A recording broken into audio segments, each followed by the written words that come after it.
I'm going to...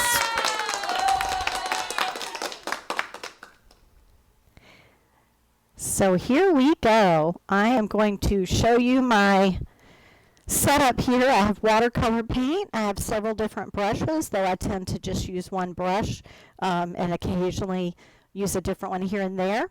My watercolor paper, I have my water container here, and my image that I am being inspired by is right here. I'm just going to set it off to the side so that I can refer to it.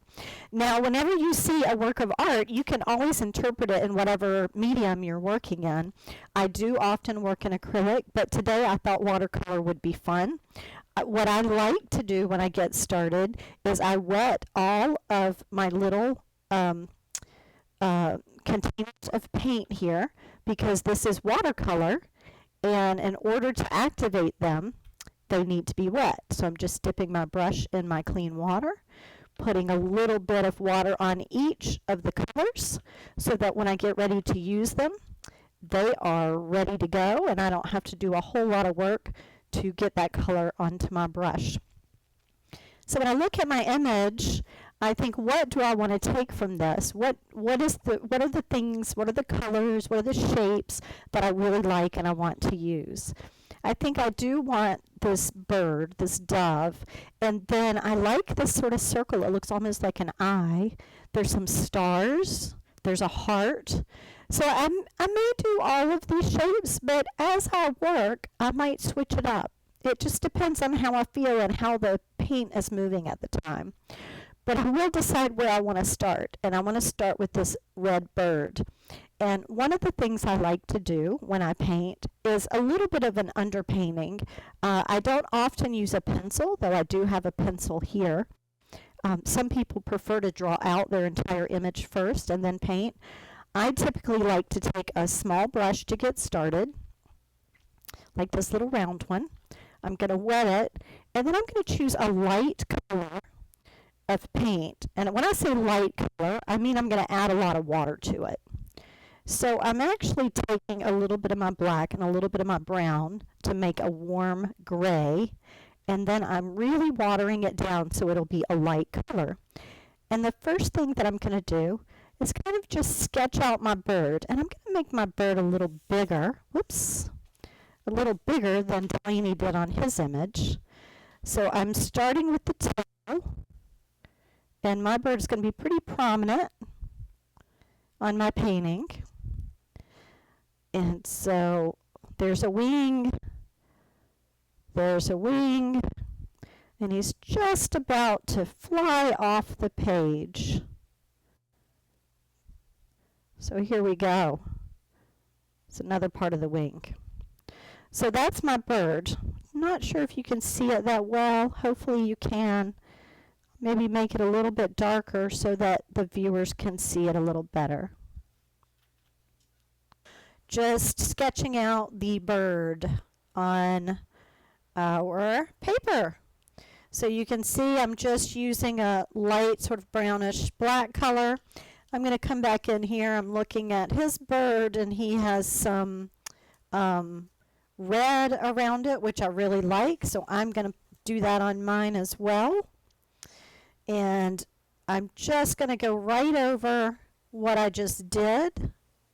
With watercolors, you'll see that you can see what's underneath. So when I paint, whether I go on top of this brown or not, I'm still going to be able to see a little bit of it underneath. But you can tell I'm just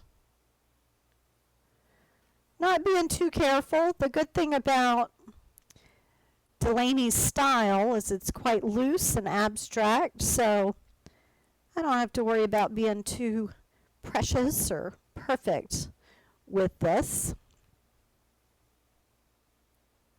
And you can see right here where there's a drip of water, and all I have to do to fix that is just dab my paper towel on there and just dry that right up before it seeps into the paper. So I have my bird sort of outlined, and now I'm going to take my larger brush. It's a large flat brush, and I'm just going to start adding colors. Just wherever I would like to put them. Now, I'm not having the color connect with the red that I just painted, because that would blend together and make a purple, which is fine, but I don't want to do a purple right now. So I'm just lightly adding some of this really beautiful light blue. And I have a little bit of a piece of lint in there. Just pull that right off. And you can see I'm taking my brush and I'm painting in a way that's really loose, using the side and going back and forth like this. And I'm going to decide where else do I want to put that light blue. Maybe I'll put some of it down here, like it's the sky. And maybe I'll put some over this way too. But the beautiful part of Delaney's work is the bright colors he puts on his canvas. And we're working with watercolors. So the more water you add, the lighter the color. The less water you add, the darker the color. So I'm just making some little designs here with the light blue, just to kind of lay out my design for the background. And I think I like that. I'm just going to bring the color a little closer to my red without actually touching the red paint.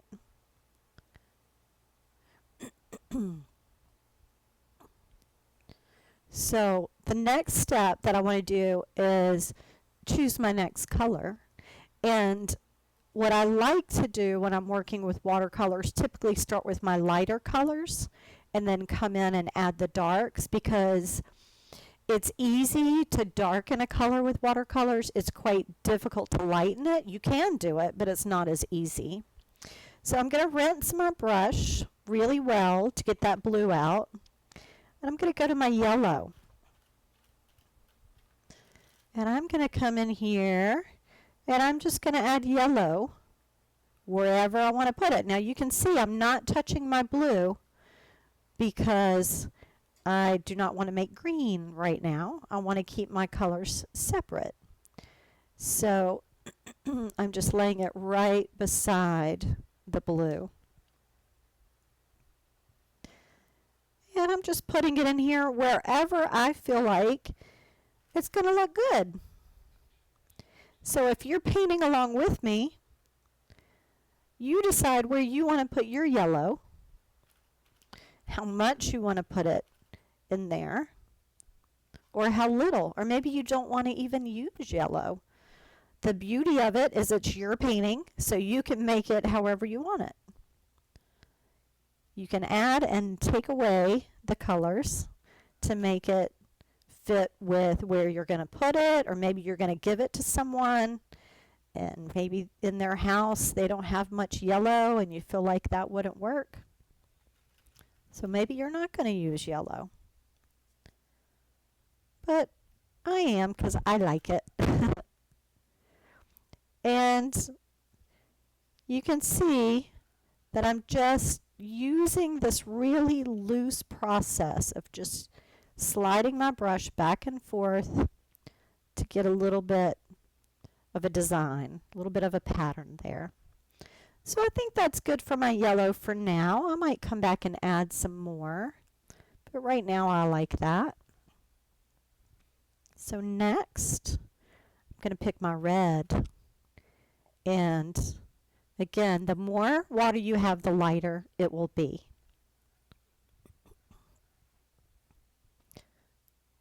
Make sure, see if we have any chats. And I don't see anyone chatting, but like I say, if you have any questions, you can put them in the chat and I'll be happy to answer them.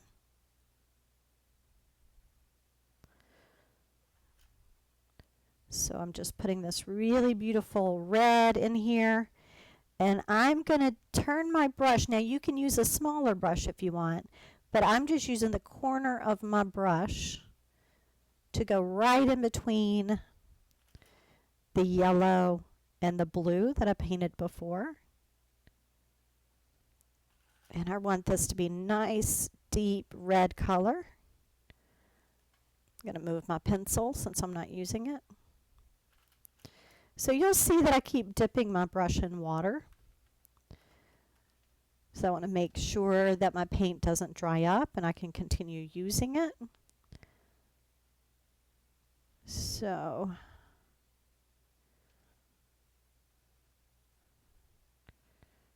again, I'm just putting this red in a few places that I want it to be. Maybe I'm going to put it down here. And I still haven't decided if I want to add any stars or hearts or anything like that. I'm not sure yet. I think I just want to add these colors for now. And I can always come back in to some of my areas that don't have much, like maybe up here. Maybe now is a good time to kind of add that circle that looked kind of like an eye. Let me bring this paper back over and show you. Right in the almost the center of the painting, he did this really interesting concentric circles with this kind of a black dot in the middle. Reminds me of an eye. So I'm going to use my light color that I used before, the brown and black mixed together with a lot of water. And I'm just going to draw that out up here. And circles are hard to do. You know, making a perfect circle is really quite difficult. So don't worry if your circle doesn't look exactly like a perfect circle. Again, with Delaney's work, it's kind of nice because he really did things in an abstract manner. So it doesn't have to look perfect. So you can see I just drew my little light outline. I'll come back in with the yellow. And I'll put a little yellow inside here. And I'll probably let that yellow dry so that when I come back in to put the other colors, they don't blend together and make that yellow a different color. So I'm going to let that area dry. That's my little circle. I'm going to go back to my big brush. And now I'm going to get a really dark blue, this beautiful blue. And I'm going to make, well, in Delaney's painting, he has green underneath his bird, almost like a shadow. I'm going to make mine a really dark blue, just to make it stand out. And now my red is almost dry, so I'm going right up next to the red on here. And again, barely touching the paint together so that it doesn't blur into that red and cover it up.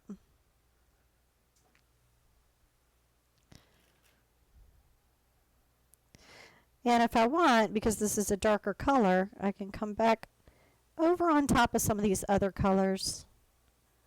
Don't have to, but I can. Then here, a little bit of the dark color as well.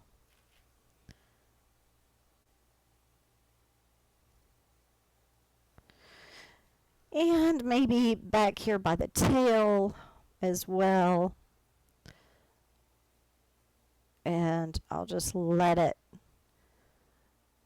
kind of come right up off the page.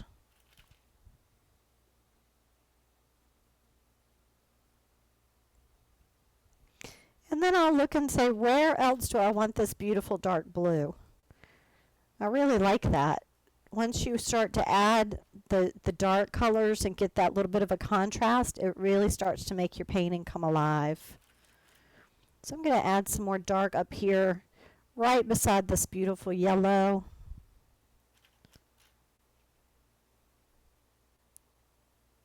And now my yellow's dry, so I can go right up next to it.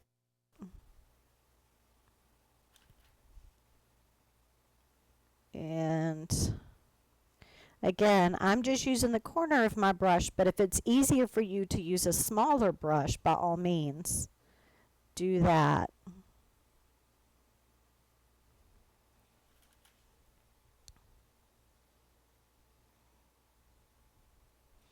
So, now as I'm painting, I always like to take a minute to kind of step back and look at my work and see, is it doing what I want it to do? Do I need to add something? And if so, where? Where do I want to add something? So I'm just going to take a little minute to look at what I have here. And I think I do want to add some more of this blue, this dark blue. I'm going to put it over here. Kind of balance my image.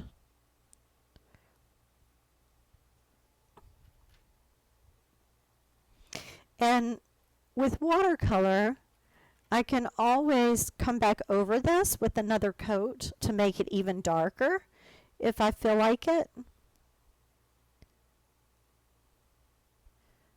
So for right now, kind of look and see, is that what I want?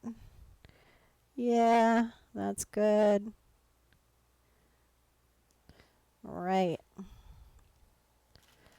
And maybe right up in here, add a little bit of dark as well. Oh, and you can see now my red and my blue are mixing together right up here at the top. And that's okay. I kind of like what it's doing there. That's what we call a happy accident, like Bob Ross would say. Every once in a while you're painting, you're working on something, and next thing you know, you accidentally put paint somewhere you didn't mean to. It starts to blend, and it sometimes looks better than you even thought it was going to. And so it's a happy accident there. So now that I have a little bit of purple there, I might make some purple by taking, I have blue on my brush already, putting water over here on my lid for my palette, take a little bit of red, and if I mix them together, I get purple. So maybe I want to come in here with a lighter purple and just put a little bit of that purple in here.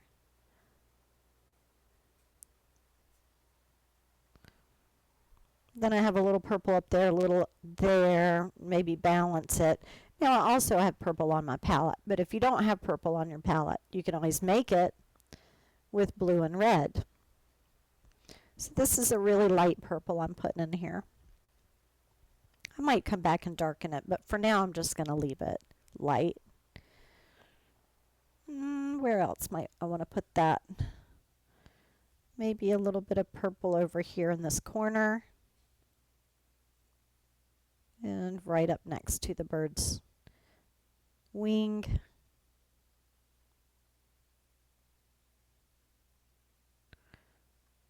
And there we go. So now I'm looking at it. What do I like? What do I want to change? I think this is probably dry now, so I'll do a little more work on it. Taking my small brush, it had yellow in it, cleaning it off, drying it off on my paper towel. And I think we'll put some red in the middle of that now. So wet my brush with clean water, load it up with red, and I'm just going to make a small circle in the middle. Just like that. Now I might want to come over here on this side and just very carefully do a little bit of red on the outside. Yeah, I like that. And actually, while I have this red, I want to make some smaller little details along here. So I loaded my small brush up with red again. And I'm going to bring, this is dry now. This is light blue that I painted first, and then I painted the yellow second. So that's dry now. So I'm going to come in here with a little bit of red and just add a line down in between these. Just start to add a little more detail. Maybe right in here too.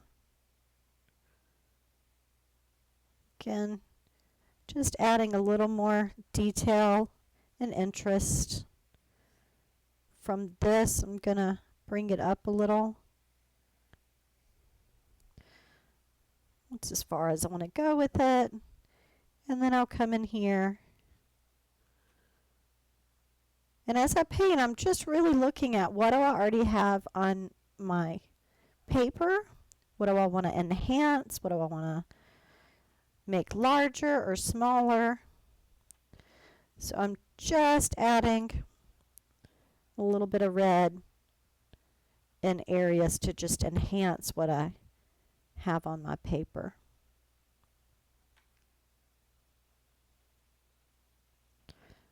And there we go. All right.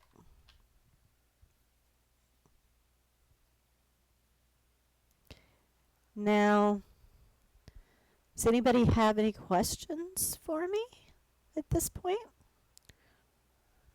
No? All right. So with watercolor paper, what happens is it will start to buckle a little bit, because when the paper gets wet, certain areas expand and other areas shrink, and so it starts to buckle a little bit. And so you might get puddles. Like right up here, I have this puddle of purple where the blue and the red kind of blended together.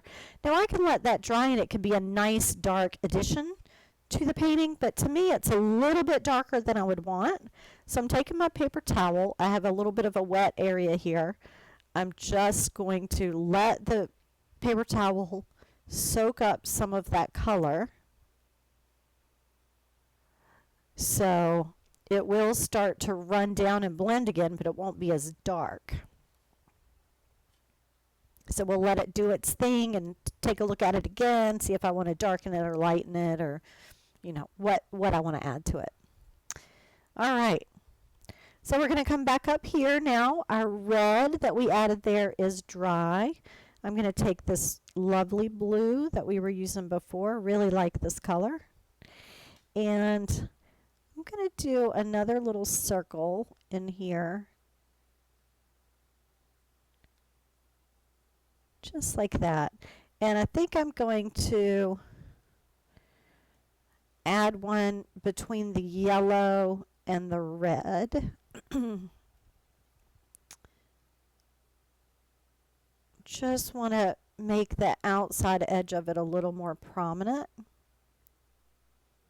There. So like that little addition. And you know, he has a few stars in here too. They're different colors. I think one of the things we're missing in here is a little green. So maybe I'll make a dark green star.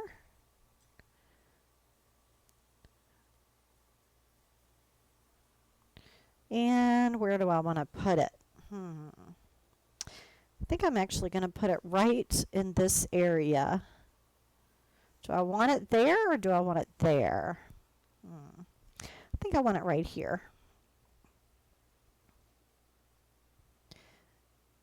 And stars are not easy. But if you think about how you used to draw them in school, they're not as hard as you think.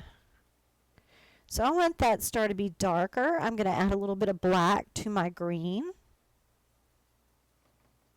to darken that, and a bit more paint so I'm not adding any more water to it.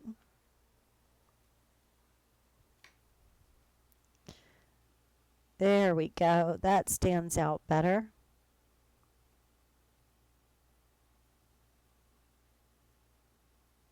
Now you can always, if you have trouble drawing or painting a star, you can always use a template. You know, you can print out a star on a printer and trace it, or you can cut it out, or you can even use stickers to sort of adorn your painting. Or if it's easier to use a pencil than it is to use a paintbrush, you can draw it with a pencil or even a marker. There are paint pens I actually have some permanent markers here on my desk, and this one is a metallic, so you can really add to this with any tools that you want. Any kind of markers, crayons, acrylic paint. You can, really spice it up however you want. So, I'm liking where this is going. I want to add some more green, but before I do that, I'm going to take a little bit of brown and a little bit of black and make an eye for my bird. I don't want to forget to do that. I know we're running close to time here, so just putting an eye there for my bird. Maybe I want to make that a little bigger. Yeah. And then I'm going to take that same really dark brown black color and put a dot in the middle of this shape up here. And wet my brush some more. And take a little bit of that black, and if there's anywhere else I want to add black, now would be the time. So I actually have a lot of brown in my black and a lot of green in my black, so it's not really getting as dark as I want. So I'm actually going to mix a little of this darker blue and put a dollop there, and then look if there's anywhere else that I want to add some black to really boost that color, maybe right under the bird for the shadow.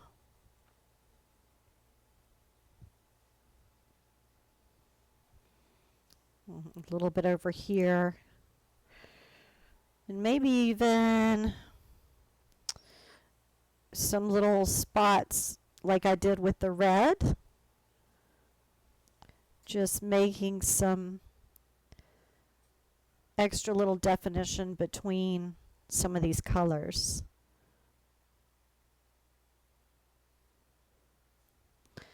And I think I might even want to add some of this around my bird. I'm going to wet it down a little bit and just do like this.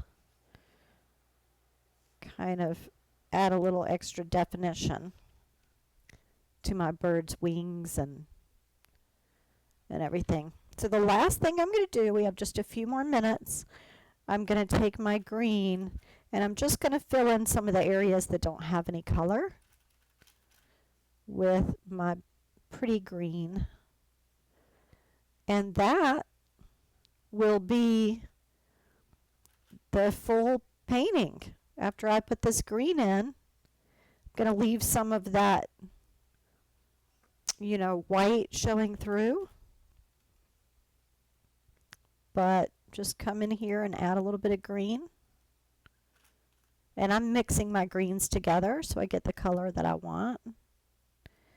And again, I'm still using my large brush, but if you need to use a smaller one, that's quite all right. It's whatever works for you.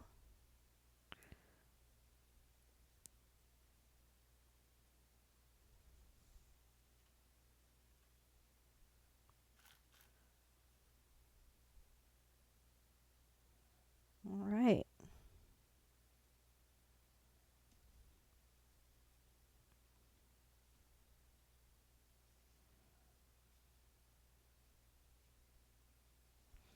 So,